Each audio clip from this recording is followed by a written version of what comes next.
আলাইকুম প্রিয় ভাই ও বোনেরা, আমি আপনাদেরকে দুনিয়ার এমন এক জায়গার সাথে পরিচয় করায় দিচ্ছি। পৃথিবীতে 18% পাহাড় আছে, কিন্তু সব পাহাড়ই দেখার জন্য না। কিছু পাহাড়ের অংশ হচ্ছে সম্মান জানানোর জন্য, ভালোবাসা জানানোর জন্য। আমি আজকে আপনাদের কাছে শেয়ার করব, পৃথিবীতে আপনারা মানুষের কবরস্থান দেখছেন, পশু পাখির দাফন করার কবরস্থান দেখছেন, কিন্তু কোনোদিন কি শুনেছেন যে কোরআনকেও দাফন করা হয় সম্মানের সহিত, ইজ্জতের সহিত? আজ আপনাদেরকে আমি দেখাচ্ছি। এই দেখেন সুড়ঙ্গ, যেখানে হচ্ছে পাকিস্তানের বালুচিস্তান প্রদেশের কোয়েটা শহর। কোয়েটার পাশে কোয়েচেলিস্তান। কোয়েটাটা মূলত একটা পাহাড়ি ভ্যালি উপত্যকা, এর চারপাশে হচ্ছে আপনার পাহাড়, আর এই পাহাড়টা হচ্ছে কোয়েচেলিস্তান পাহাড়। কোয়েচেলিস্তান পাহাড়ের কি একটা অংশের নাম হচ্ছে জাবাইলে নূর। জাবাল অর্থ পাহাড়, নূর অর্থ আলো।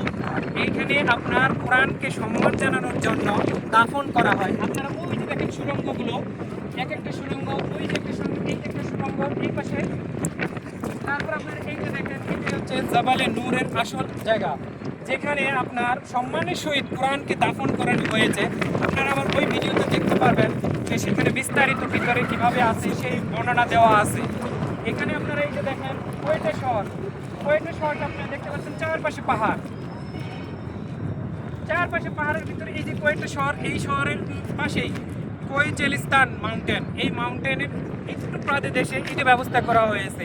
এখানে দুজন পাঠান মুসলমান, যাদের ইমান এতটাই শক্তি ছিল যে কোরআনের প্রতি তাদের ভালোবাসা দেখলে আপনি আবির্ভূত হয়ে যাবেন। তারা চিন্তা করলো যে পুরনো কোরআনকে মানুষ হয় বস্তাবন্দি করে মাটির নিচে পুঁতে ফেলতেছে, না হলে পুড়িয়ে ফেলতেছে, একটা অসম্মান জানাচ্ছে, যে আল্লাহর পানিকে তারা এটা মেনে নিতে পারেনি। তখন তারা দুইজন সিদ্ধান্ত নিলেন যে পাহাড়ের পাদদেশে কিভাবে কোরআনকে সম্মানের সহিত কবরস্থান করা যায়। সেই সম্মানের সহিত তারা দুজন হচ্ছে আব্দুর রশিদ এবং আজম খান। 1992 সালে এটাই তারা স্টার্ট করছেন।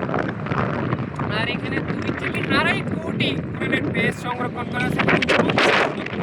কোরআনের কপি এখানে আপনার কবরস্থান করা হয়েছে। যেটা পাহাড়ের যে সুড়ঙ্গটা দেখতেছেন, এটা হচ্ছে কোরআনের কবরস্থান। সুড়ঙ্গের ধাসে ধাসে এই যে সুড়ঙ্গগুলো আছে, এই সুড়ঙ্গের ধাসে ধাসে কিন্তু কোরআনগুলোকে সম্মানের সহিত বস্তাবন্দি করে ধাপে ধাপে রেখে দেওয়া হয়। যেভাবে আমরা মুসলমানরা কবরস্থানে মানুষের লাশকে রেখে আসি, সেভাবেই সম্মানের সহিত রাখা হয়। এখানে পাকিস্তানের বিভিন্ন গ্রাম শহর, পুরো পাকিস্তান থেকেই আসে কোরআনের কপিগুলো। আসার পরে এখানে জানাজার তো হয় না, সেটা হয় দাফন করা, সম্মানের সহিত এবং মর্যাদার সহিত এটাকে দাফন করানো হয়।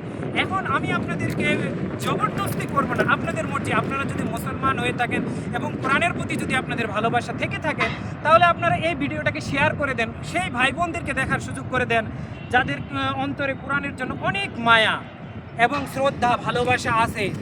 তারা হয়তো তাদের এলাকায়, তাদের দেশে এটা তারা চেষ্টা করতে পারে কি এই কোরআনকে যেভাবে সেখানে না ফেলে দিয়ে বা মাটির নিচে না পুঁতে রেখে বা আগুনে না পুড়িয়ে তারা একটা সম্মানের সহিত পাহাড়ের যদি যেভাবে হোক সুড়ঙ্গ করে সেখানে সম্মানের সহিত রেখে দিতে পারে।